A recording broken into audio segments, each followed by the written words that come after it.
মৌসুমিস ক্রিয়েশনের সকল বন্ধুবান্ধবদের স্বাগত জানিয়ে আমি উইন্টার স্পেশাল একটা রেসিপি নিয়ে এসেছি। আমরা শীতকালে অনেক ধরনের শাকসবজি পেয়ে থাকি। সমস্ত রকম সবজির বাহার নিয়ে আসে উইন্টার সিজন। এই উইন্টার সিজনের বিভিন্ন রকমের সবজি দিয়ে আজকে আমি ডালিয়া করে দেখাবো। এটা সম্পূর্ণরূপে একটা নিরামিষ রেসিপি। চলুন দেখে নেওয়া যাক কীভাবে আমি রেসিপিটা করছি। প্রথমে আমি এখানে উইন্টার সিজনের সমস্ত সবজি প্রায় সব রকমই নিয়েছি। ফুলকপি এইভাবে টুকরো করে কেটে নিয়েছি, বিনস নিয়েছি লম্বা লম্বা করে কেটে, গাজর নিয়েছি লম্বা করে কেটে, কড়াইশুঁটি, ক্যাপসিকাম, আলু নিয়েছি। এই সবজিগুলো আমি নিয়েছি। আমার হাতের কাছে যে কটা সবজি ছিল আমি নিয়েছি। আপনারা চাইলে আরও সবজিও নিতে পারেন। আর নিয়েছি কিছু বাঁধাকপি কুচানো, বাঁধাকপি কিছু পাতা একদম কুচিয়ে নিয়েছি ছোট ছোট করে, সেটা নিয়েছি। ডালিয়ার খিচুড়ির জন্য মেন যেটা লাগে সেটা হচ্ছে ডালিয়া আর মুগের ডাল, সেটাও নিয়েছি। আমি যতটা এখানে ডালিয়া নিয়েছি ঠিক একই মাপ করে মুগের ডাল নিয়েছি। আমি সব কিছু একবার দেখিয়ে দিচ্ছি। শীতকালীন সমস্ত সবজি আমি এখানে কেটে নিয়েছি। ফুলকপি, বিনস, গাজর, ক্যাপসিকাম, কড়াইশুঁটি, আর কিছু বাঁধাকপি নিয়েছি কুচিয়ে, আর ডালিয়া নিয়েছি, আর মুগের ডাল নিয়েছি। এরপর গ্যাস ওভেন অন করে আমি মুগের ডালটাকে সামান্য রোস্ট করে নিচ্ছি, শুকনো খোলায় ভেজে নিচ্ছি। খুব বেশি ভাজার দরকার নেই, হালকা সামান্য নাড়াচাড়া করে নিলেই হবে 2-4 মিনিট।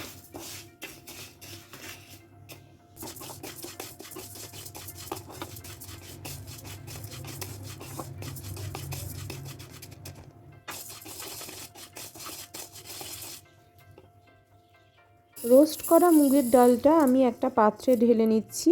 এটাকে সামান্য ধুয়ে নেব এবার।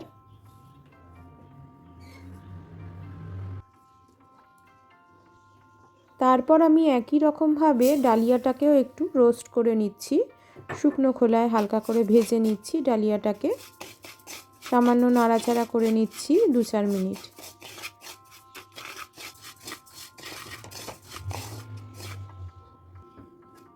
এরপর রোস্ট করা ডালিয়াটাকে একটা পাত্রে ঢেলে নিচ্ছি, নিয়ে সামান্য জল দিয়ে ধুয়ে নেব।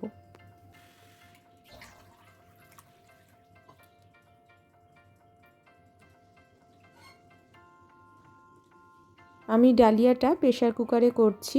গ্যাস ওভেন অন করে প্রেসার কুকার বসিয়ে দিয়ে সামান্য সর্ষের তেল নিয়ে নিচ্ছি। তাতে মোটামুটি 4 টেবিল স্পুনের মতো সর্ষের তেল আমি এখানে ইউজ করছি।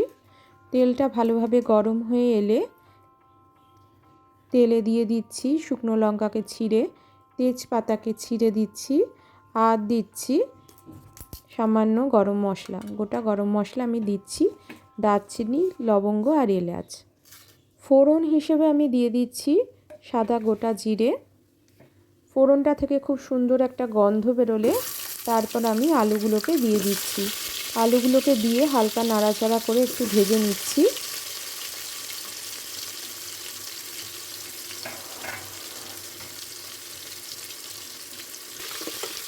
দু 4 মিনিট আলু ভাজার পর আমি ফুলকপিগুলোকে দিয়ে দিচ্ছি।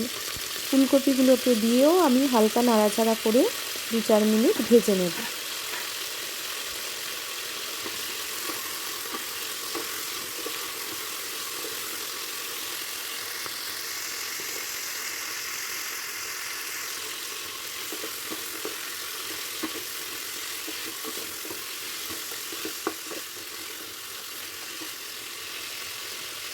ফুলকপি আর আলুগুলোকে ভেজে নেওয়ার পর আমি সমস্ত সবজিগুলোকে দিচ্ছি।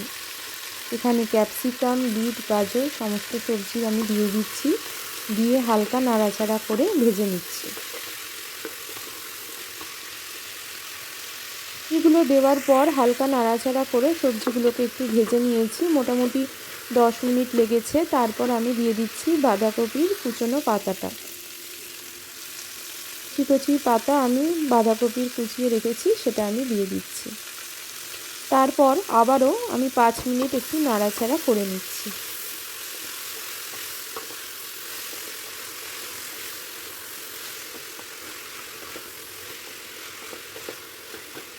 তারপর আমি দিয়ে দিচ্ছি গ্রেট করে রাখা আদা।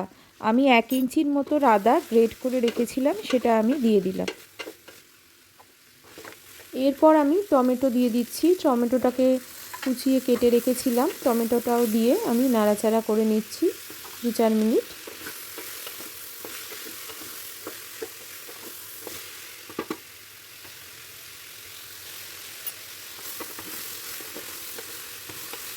তারপর আমি সাধারণ কিছু মশলা ইউজ করছি। হলুদ দিয়ে দিচ্ছি 1 টিস্পুন, জিরের গুঁড়ো দিচ্ছি 1 টিস্পুন, ধনের গুঁড়ো দিচ্ছি 1 টিস্পুন, আর সাধারণ রেড চিলি পাউডার দিচ্ছি 1 টিস্পুন, আর স্বাদ অনুযায়ী একটু লবণ দিয়ে নিচ্ছি। আপনারা আপনাদের স্বাদ অনুযায়ী লবণটা দিয়ে নেবেন।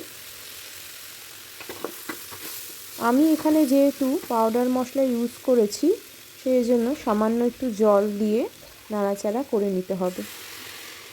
ভালো করে মশলাটা কষিয়ে নেওয়ার পর আমি দিয়ে দিচ্ছি ভেজে রাখা মুগ ডাল। মুগ ডালটা শুকনো খোলায় আগে থেকে ভেজে নিয়ে আমরা জলে ভিজিয়ে রেখেছিলাম, ভালো করে ধুয়ে নিয়েছিলাম, সেই মুগ ডালটা দিয়ে দিলাম। দিয়ে আবারও নাড়াচাড়া করে নিচ্ছি 2-4 মিনিট। সমস্ত মশলা আর সবজির সঙ্গে মুগ ডালটাকে ভালো করে মিশিয়ে নিচ্ছি। তারপর আমি দিয়ে দিচ্ছি ডালিয়া। আমি ডালিয়াটাকেও আগে থেকে রোস্ট করে রেখেছিলাম, ভালো করে ধুয়ে জলে ভিজিয়ে রেখেছিলাম। ডালিয়াটাকে দিয়েও সমস্ত সবজি আর মশলার সঙ্গে মিশিয়ে নিচ্ছি। তারপর পরিমাণ মতো জল এখানে অ্যাড করছি। আমি যতটা পরিমাণ ডালিয়া আর মুগ ডাল নিয়েছিলাম তার ডবলের কিছু বেশি জল এখানে দিতে হবে। আমি 1.5 কাপ ডাল আর 1.5 কাপ মুগ ডাল নিয়েছিলাম, টোটাল 3 কাপ। আমি এখানে 7 কাপ জল ইউজ করছি। জল দেওয়ার পর ভালো করে নাড়াচাড়া করে নিচ্ছি, দিয়ে প্রেসার কুকারের মুখটা আটকে দিচ্ছি। আমি এখানে কোনো সিটি ফেলবো না, আপনারা চাইলে প্রেসারের একটা সিটি দিয়ে নিতে পারেন। আমি প্রেসারের সিটি পড়ার আগেই গ্যাস ওভেনটা বন্ধ করে দিচ্ছি। কিছুক্ষণ স্ট্যান্ডিং টাইমে রেখে দিচ্ছি, তারপর খুলে আপনাদের দেখাবো। আমি প্রেসারের ঢাকনা খুলে আপনাদের দেখাচ্ছি, এখনও গরম রয়েছে আর জলের পরিমাণটাও ঠিকঠাক হয়েছে। এই সময় আমি দিয়ে দিচ্ছি গরম মশলা। আমি এখানে পাউডার গরম মশলা ইউজ করছি। আর দিয়ে দিচ্ছি ঘি। আমি এখানে 2 টিস্পুন ঘি দিয়ে দিচ্ছি আর 1 টিস্পুন গরম মশলা দিচ্ছি। ভালো করে নাড়াচাড়া করে নিয়ে আবারও প্রেসারের মুখটা আটকে দিচ্ছি, কিছুক্ষণ এই অবস্থায় রেখে দিচ্ছি। এখন আমি গ্যাস ওভেন অন করছি না, কিছুক্ষণ রেখে দেব চাপা দিয়ে, কারণ এইভাবে রাখলে গরম মশলা আর ঘিয়ের গন্ধটা ডালিয়ার মধ্যে একদম বসে যাবে। তারপর আমি একটা সার্ভিং ডিশে আপনাদের তুলে দেখাচ্ছি। আমার আজকের রেসিপি শীতকালীন সবজি দিয়ে তৈরি ডালিয়ার খিচুড়ি একদম রেডি সার্ভ করার জন্য। যে কোনো ভাজা বা তরকারির সঙ্গে এটা পরিবেশন করতে পারেন, অথবা শুধুও খাওয়া যায়। লাঞ্চে, ডিনারে, ব্রেকফাস্টে যখন তখন এটা খাওয়া যেতে পারে। এটা সম্পূর্ণরূপে একটা নিরামিষ রেসিপি। একাদশীর দিন বা যে কোনো উপোসের দিনে আপনারা এটা করে খেতে পারেন। আমি গার্নিশিং করে নিচ্ছি ওপরে কিছু ধনেপাতা কুচি দিয়ে। আজকে আমার রেসিপিটা ভালো লেগে থাকলে অবশ্যই বন্ধুরা ভিডিওটাকে একটা লাইক করে দিতে ভুলবেন না। আপনাদের বন্ধু বান্ধব আত্মীয় স্বজনদের সঙ্গে ভিডিওটা অবশ্যই শেয়ার করে দেবার অনুরোধ রইল। কমেন্ট অবশ্যই করবেন, আপনাদের রান্নাটা করে খেয়ে কেমন লাগলো কমেন্টের মাধ্যমে আমাকে অবশ্যই জানাবেন বন্ধুরা। আপনাদের একটা গঠনমূলক কমেন্টস আমাকে ভিডিও তৈরি করতে উৎসাহ যোগায়। নতুন বন্ধুদের বলছি, আমার চ্যানেলকে যদি সাবস্ক্রাইব না করে থাকো অবশ্যই সাবস্ক্রাইব করে নিও। পাশে থাকা বেল আইকনটা অবশ্যই অন রেখো, কারণ আমি এই চ্যানেলে যখনই ভিডিও পোস্ট করব তখন আপনাদের কাছে ফার্স্ট নোটিফিকেশান পৌঁছে যাবে। আজকে আমি এটা নিরামিষ বাঁধাকপির তরকারি আর পাঁপড় ভাজার সঙ্গে সার্ভ করেছি। আজকের মতো এখানেই শেষ করছি। ভালো থাকবেন, সুস্থ থাকবেন বন্ধুরা। দেখা হবে আবার অন্য কোনো ভিডিওতে। এতক্ষণ আমার পাশে থেকে আমার ফুল ভিডিওটা ওয়াচ করার জন্য বন্ধুদের জানাই অনেক অনেক ভালোবাসা। Thank you.